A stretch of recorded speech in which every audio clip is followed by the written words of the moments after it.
enough, ISRO has found the location of Vikram, the lander, on the lunar surface, and Chandrayaan 2's orbiter has even clicked a thermal image of the lander. However, there is no communication with the lander yet. Continuous efforts are being conducted to contact the lander. The orbiter, remember, takes about 2.5 to 3 days to complete one orbit, and every time it passes the landing spot, it will be clicking more images and sending them back to the Earth for us to analyze the data and figure out what really went wrong. The rough landing spot was supposed to be in a 10 by 10 kilometer area that was identified earlier by the orbiter itself.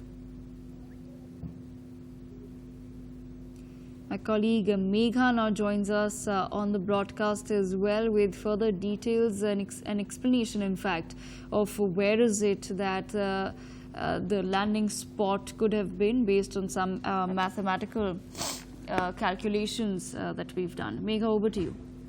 Absolutely. In fact, there's good news coming in. This is what the ISRO Chief K7 ended up saying, that they have actually located the lander Vikram finally, and there has been a thermal image that has been taken by the orbiter of the lander. And here on your screens, if I can explain to you what exactly is going to be that entire area that is going to be the search operation for the orbiter, a tough task to actually find lander. So this is exactly what now the orbiter is at that 100-kilometer orbit of the moon. You can see it right over there. And Vikram, that's the closest that it reached to the moon's to the moon's south pole. That's 2.1 kilometers, and that's exactly where we ended up losing it. It was untraceable yesterday. And finally, a contact, although has not been established by the orbiter, by the ISRO scientists. But what is that green circle that you can actually see is the area of the search. Now, 13.87 square kilometers is the entire area that the orbiter will be tasked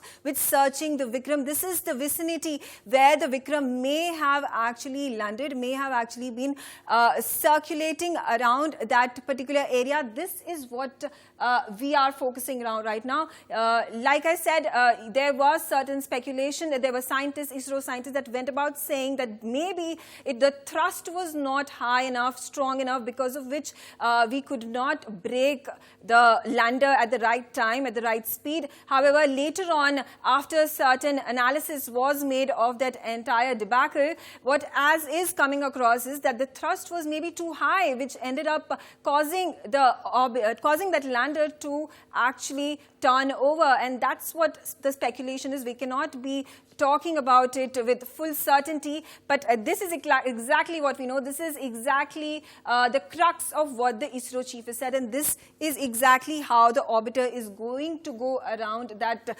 orbit and try to search for Vikram. For more such videos, subscribe to the NewsX YouTube channel, hit the bell icon.